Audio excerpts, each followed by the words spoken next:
ကဲကျမတို့တော်လန်ရေးကတော့တဖြည်းဖြည်းနဲ့နော်ရေပေါ်စီဒီတော်လန်ရေးအတုအယောင်တွေအကုန်လုံးတဖြည်းဖြည်းနဲ့ကွာကြကုန်ပြီအချင်းချင်းတော်လန်ရေးအချင်းချင်းဆိုရင်နော်တော်လန်ရေးသမားအချင်းချင်းဆိုရင်ရန်ငါပြရမယ်ရန်ငါပြမှအချင်းချင်းလို့သတ်မှတ်တယ်ရန်ငါမပြရင်အချင်းချင်းလို့သတ်မှတ်လို့မရဘူးနော်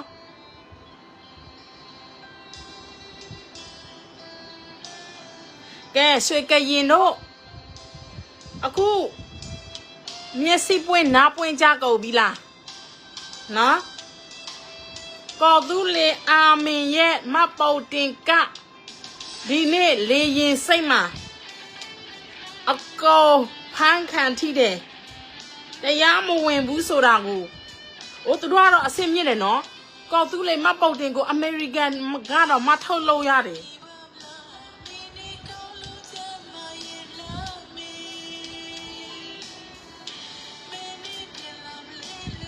နော်ဆယ်လောက်အောင်မယ်ခဏလေးဝိုင်းရှယ်ပေးပါကျေးဇူးပြု၍နှခါရှယ်မိမယ်နော်တောင်းပါပါတယ်ဝိုင်းရှယ်ပေးပါ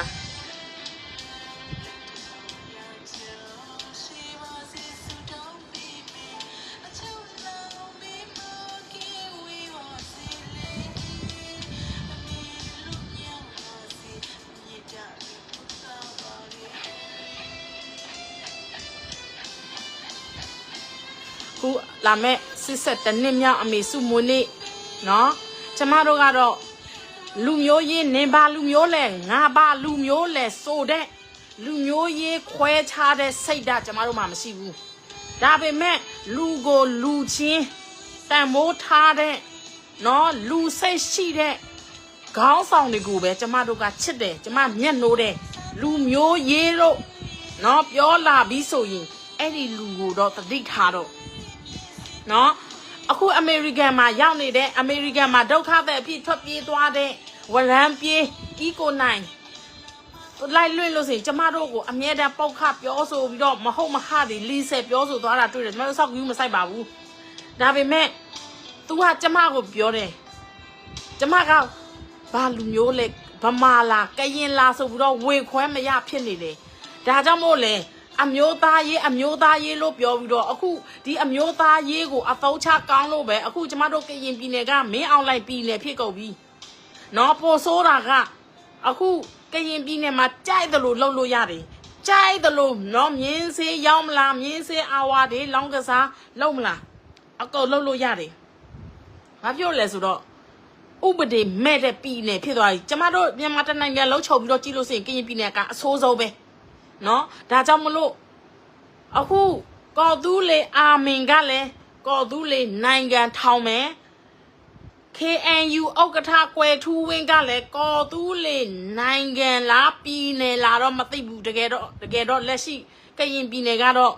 ဘယ်နေရဘယ်ဒေသမှစိုးမိုးနိုင်ခြင်းမရှိဘူးဒီညပြောမဲ့သတင်းမှာနော်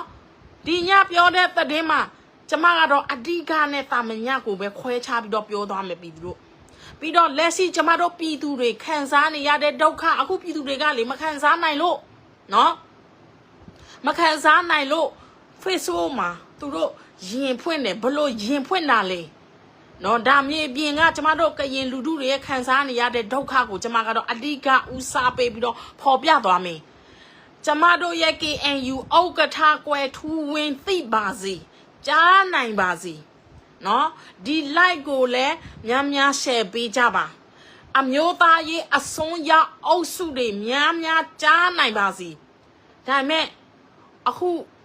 နော်အမျိုးသားရေးအစွန်းရောက်တဲ့အုပ်စုမှာဒီ KBA ကိုဗလဲ2021ကနေ2019 2025ကနေထောက်ခံအားပေးသွားတဲ့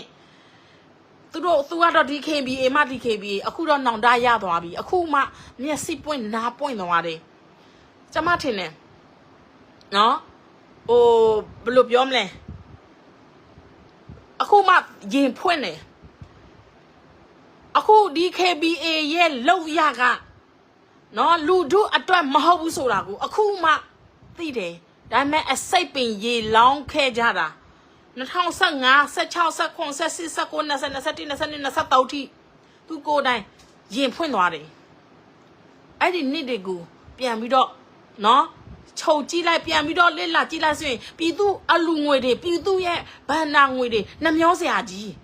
ပြည်သူအလူငွေကိုအလွဲသုံးစားလုပ်ခဲ့တာနှမျောစရာကြီးနော်ကဲမနေမမြန်သတင်းသွားမယ်နော်တဲ့အရင်လိုက်အရင်ဟိုစား share ပေးပါဦးနော်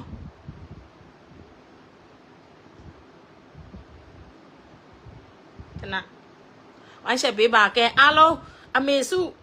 မွေးနေ့မတိုင်ခင်အမေစုမွေးနေ့အထိပေါ့နော်ကျမတို့ရဲ့ပန်းတပိတ်လုပ်မယ်ပန်းတပိတ်လုပ်မဲ့အချိန်မှာအခုဟိုဗလဲဖင်လန်နိုင်ငံကမမောင်ကိုယုံကြည်နေတဲ့နော်သူတွေကိုပြောချင်ပါတယ်အခုမမောင်ကဖင်လန်ကမမောင်ကပြောတယ်မင်းအွန်လိုင်းကဒီမိုကရေစီအစိုးရဖြစ်နေပြီတဲ့ဒါကြောင့်မို့မမောင်ကိုယုံကြည်တဲ့လူတွေအခုမြန်မာနိုင်ငံကိုပြန်ပြီးတော့နော်ဒီလိုမျိုးပန်းပန်ပြီးတော့ပြန်ကြည့်ပါမအေးလို့မင်းအွန်လိုင်းကတကယ်ဒီမိုကရေစီပေးသလားဒီမိုကရေစီတကယ်ရပြီးလားဆိုတာကိုသိရလိမ့်မယ်မောင်ဘက်ကိုရတီအားပေးနေတဲ့နော်လူတွေအားလုံးဗမာပြည်ကိုပြန်ကြည့်မြန်မာနိုင်ငံကိုပြန်ကြည့်နော်ဒီလိုပန်းပန်ပြီးတော့ပြန်ကြည့်လိုက်ပါအဲ့ဒါဆိုအဖြစ်သိရမယ်နော်မောင်ဆိုတဲ့လူစားကဘယ်လိုလူစားမျိုးလဲကျမကတော့ရန်ငါပြတ်တယ်ရန်သူလိုပူးသားလိုဒလန်လိုအဲ့ဒီလူတွေနဲ့ကိုကျမကတော့ရန်ငါပြတ်တယ်နော်ကိုတော်လန်ရေးသမားပီသားလို့ရှိရင်ရန်ငါပြတ်ရတယ်ဒါပေမဲ့တော်လန်ရေးအသမားအချီးချင်းကိုကြတော့ကျမမမောင်းထုတ်ဘူးနော်တော်လန်ရေးသမားကိုတော်လန်ရေးသမားပီသားလို့ရှိရင်လူဆိုတာအမားနဲ့မကင်ဘူးအမားရှိလို့ရှိရင်ပြည်သူလူထုကိုတောင်းပန်ရေးရမယ်နော်ကိုမားခဲ့ပါတယ်ဆိုတာကိုတောင်းပန်ရေးရမယ်တော်လန်ရေးသမားပီသားရင်နော်တော်လန်ရေးမပီသားဘူးဆိုရင်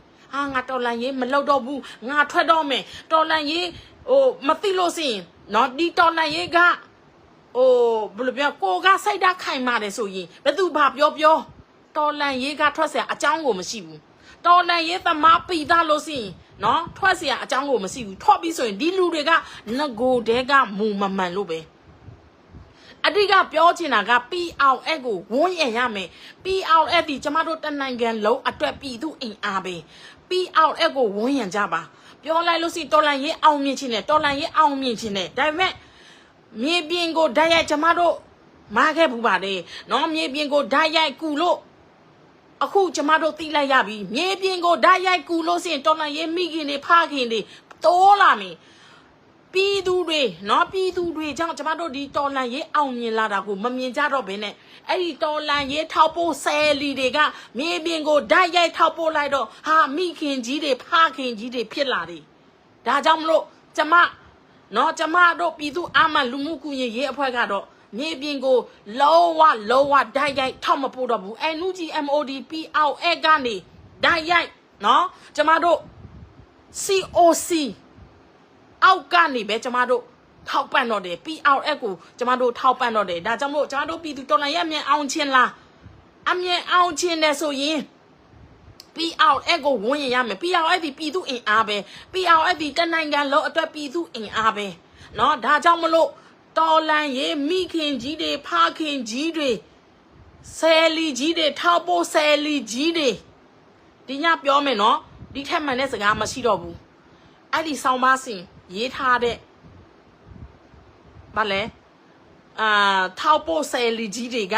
မြေပြင်ကိုဓာတ်ရိုက်ကိုညီထောက်ပို့လိုရခြင်းရဲ့အကြောင်းရင်းအဓိကအကြောင်းရင်းနဲ့ပတ်သက်ပြီးတော့အဲ့ဒီဆောင်းပါးတူလေးကိုကျမဖတ်ပြမယ်ဆောင်းပါးကျမပြောပြအခုကတည်းကကျမပြောမယ်နော်ကျမကတော့နိုင်ငံရေးဆောင်းပါးတွေနော်ကျမရဲ့အတွေ့ကျမရဲ့အမြင်နဲ့တူတဲ့ဆောင်းပါးတွေကိုကျမကတော့ရွေးပြီးတော့ဖတ်ပြသွားမှာဖြစ်တယ်ပြည်သူတွေကိုချပြသွားမယ်ဒါကြောင့်မို့ဆောင်းပါးရှင်တွေအားလုံးကိုကျမ credit ပေးပါတယ်ကျမဗါလဲ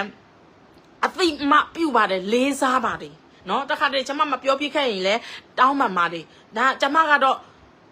ဒီဆောင်းပါးစင်တွေရဲ့နော်ဆောင်းပါးကိုဖတ်ပြရတဲ့အကြောင်းရင်းဖ ပြပြီးဆိုရင်ဒီဆောင်းပါးစင်ကိုလေးစားလို့ဒီဆောင်းပါးစင်ရဲ့အတွေးနဲ့ကျမရဲ့အတွေးကတထတည်းမွတ်လို့နော် PRF PRF PRS မဟုတ်နော် PRF PRF ကိုထောက်ပံ့ရမယ်နော် PRF ဒီကျမတို့တနိုင်ငံလုံးရဲ့ပြည်သူအင်အားပဲအခုမအေလို့မင်းအွန်လိုင်းကတရုတ်ကိုအကုန်လုံးရောင်းစားလိုက်ပြီးဒီနေ့စာချုပ်18ခုတဲ့ဘာစာချုပ်တွေပါလဲဆိုတာတို့ကျမတို့ပြည်သူတွေကိုမချပြဘူးနော်မအေလို့မင်းအွန်လိုင်းကတော့သူအာနာတိမြဲဖို့အတွက်ကျမတို့တနိုင်ငံလုံးကိုနော်ဘယ်သူတနိုင်ငံလုံးကိုဘယ်ရောင်းရနောက်ဆုံးသူ့ရဲ့မိမကျူခေါ်ရဲ့နော်အဖောက်ကိုပဲရောင်းရသူအာနာရဖို့အတွက်သူအကုန်ရောင်းမှာပဲဒါမဲ့ကျမတို့ပြည်သူတွေကတော့အမြန်ဆုံးနော်တော်လန်ရဲ့အမြန်ဆုံးအောင်မြင်ဖို့ပူးပေါင်းရမယ်ညီညွတ်ရမယ်အဲ့လိုပူးပေါင်းတဲ့နေရာမှာနော်အခုတော်လန်ရေးပြောမလဲတော်လန်ရေးကိုတကယ်အောင်မြင်ခြင်းနဲ့ဆိုရင်ကိုယ့်ရဲ့ဥတီချက်ရက်တီချက်မှန်ကန်ရမယ်ပြတ်သားရမယ်နော်အဲ့ဒါအဓိကပဲပြီးနားမလဲဘူးဆိုရင်နားကိုလဲလိုက်နော် PRF လို့ပြောတာနင်နားမလဲဘူးဆိုရင်လဲနားကိုလဲလိုက်တော့နော်ကဲတတင်းသွားတော့မယ်ဝိုင်းဆက်ပေးပါဦးဒီမှာမစရသေးရောဒီအကောင့်နဲ့ခဏလေး